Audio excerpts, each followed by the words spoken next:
கிறிஸ்து இயேசுவில் அன்பிற்கினிய சகோதரர்களே, சகோதரிகளே, மண்ணுலகில் செல்வம், இதை நீங்கள் சேர்த்து வைக்க வேண்டாம். விண்ணுலகில் செல்வம், அதையே நீங்கள் தேடுங்கள், சேர்த்து வையுங்கள் என்று ஆண்டவர் சொல்கிறார். எனவே தான் இந்த செல்வம் என்பதை நாம் புரிந்து கொள்ள வேண்டும். மண்ணுலகில் இருப்பது என்பது நமக்கு பயன்படக்கூடியதாக இருக்கிறது. ஆனால் விண்ணுலகில் இருக்கிறது என்பது நமக்கு மீட்பின் கனியாக அமைகிறது. மீட்பின் நமக்கு கொடையாக கொடுக்கப்படுகிறது. எனவே இந்த மண்ணுலக செல்வங்களை கொண்டு விண்ணுலக ஆசீரை நாம் பெற்றுக்கொள்ள வேண்டும் என்பதுதான் வழி. ஆனால் தலைகீழாக நாம் மாற்றிவிடுகின்றோம். விண்ணுலக அந்த செல்வத்தை இழந்துவிட்டு மண்ணுலக செல்வத்தையே நாம் என்ன செய்கிறோம்? அதுவே நாம் பிடித்து கொண்டிருக்கின்ற ஒன்றாக அமைந்து விடுகிறது. இதைத்தான் ஆண்டவர் இன்றைக்கு வெளிச்சமிட்டு காட்டுகின்றார். நாம் கண் திறந்து பார்ப்பது மட்டுமல்ல, உள்ளம் திறந்து ஏற்றுக்கொள்ள வேண்டும், மனம் திறந்து நாம் அதிலிருந்து மாற வேண்டும் என்றுதான் ஆண்டவர் நமக்கு அழைப்பை கொடுக்கின்றார். அன்பிற்கினியவர்களே, இந்த செல்வம் என்று சொல்லக்கூடியது ஏன் இங்கே சேர்த்து வைக்க வேண்டாம் என்று ஆண்டவர் சொல்கின்ற காரணங்களை பாருங்கள். ஒன்று, இந்த மண்ணுலக செல்வம் உங்களோடு கடைசி வரைக்கும் வராது. இந்த மண்ணுலக செல்வம் என்பது உங்களுக்கு நலம் தராது, உங்களுக்கு வாழ்வை கொடுக்காது. சமீபத்திலே நாம் அனுபவித்த கொரோனா கொடுமை என்பது இதற்கு சரியான சான்று.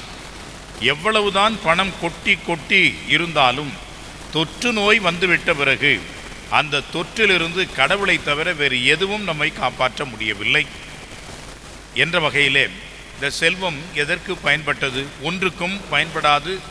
அது நம் வாழ்வுக்கு அது அவசியமாக இருக்காது. இரண்டாவது, இந்த சொத்து செல்வம் எல்லாம் எப்பொழுது எதுவரைக்கும் என்று நமக்கும் தெரியாது.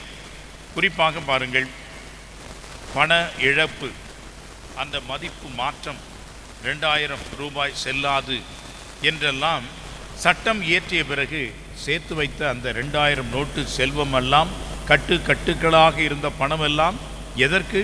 குப்பையில் போடுகின்ற ஒரு சாதாரண ஒரு பேப்பர் என்ற வகையில்தான், காகித தாட்களாக தான் மாறியது. எனவே அந்த செல்வத்தினால் என்ன பயன்? நாம் இந்த உலகத்திலே செல்வம் சேர்த்து வைக்கின்றோம் என்று சொன்னால் அந்த செல்வம் ஒரு நாள் திருடப்படும், ஒரு நாள் மறைந்துவிடும், ஒரு நாள் மாறிவிடும்.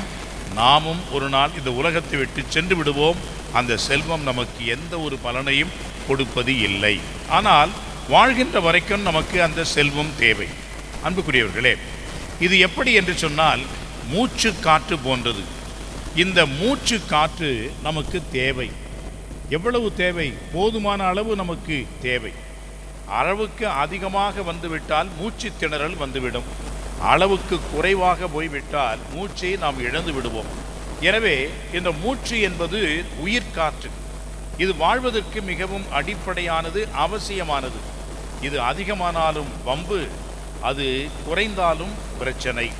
எனவே அன்புக்குரியவர்களே, போதும் என்ற ஒரு மனநிலையோடு இருந்தோம் என்று சொன்னால் அந்த செல்வம் தான் நமக்கு பலன் கொடுக்கும், பயனளிக்கும்.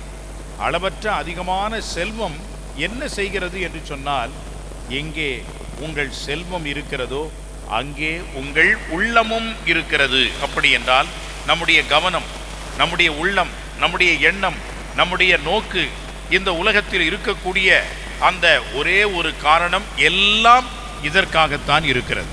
எனவே தான் பவுலடியார் சொல்லுவார், வயிறே உங்களுக்கு கடவுள். காரணம் என்ன? உண்டு குடித்து நீங்கள் களியாட்டம் பண்ணுவதுதான் உங்களுடைய வாழ்க்கையினுடைய ஒரே குறிக்கோளாக வைத்திருக்கிறீர்கள். எனவே உங்களுக்கு எது கடவுள்? உண்பதுதான், உணவு என்பதுதான். எனவே அந்த வயிறே நீங்கள் கடவுளாக வளர்த்து வைத்திருக்கின்றீர்கள் என்று அவர்களை சாடுகின்றார். ஆண்டவர் இயேசு 5 அப்பம் கொண்டு 5000 பேருக்கு கொடுத்த அந்த வேளையிலே மக்கள் எல்லோரும் அவரை சூழ்ந்து கொண்டு அவரை அரசராக்க விரும்பினார்கள். காரணம் என்ன? உழைக்காமல் உண்ணலாம், வயிறார உண்ணலாம், உணவை தேட வேண்டிய அவசியமே கிடையாது. எனவே உண்பது என்பதுதான் இவர்களுடைய ஒரே நோக்கம். உண்டு குடித்து களி கூர்ந்து நீங்கள் இருங்கள், நாளைக்கு நீங்கள் இருக்க மாட்டீர்கள்.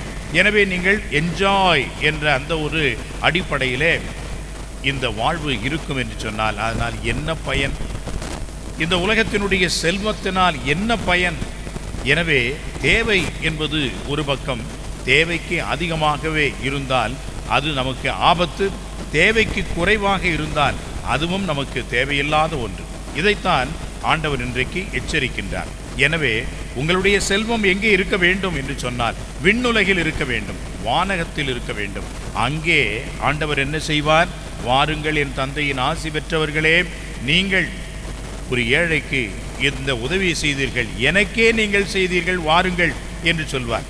ஆனால் அங்கே நாம் செய்த மிகப்பெரிய பெரிய பெரிய காரியங்களை எல்லாம் ஆண்டவர் அங்கே நினைவு கூர்ந்து நமக்கு சொல்ல மாட்டார் என்பதை நமக்கு நினைவூட்டுகின்றார். ஆகவே மண்ணுலகில் இருக்கின்ற பொழுது இந்த மண்ணுலகிலே நீங்கள் செல்வத்தை சேர்க்காமல் விண்ணுலகில் நீங்கள் செல்வத்தை சேர்த்து வையுங்கள்.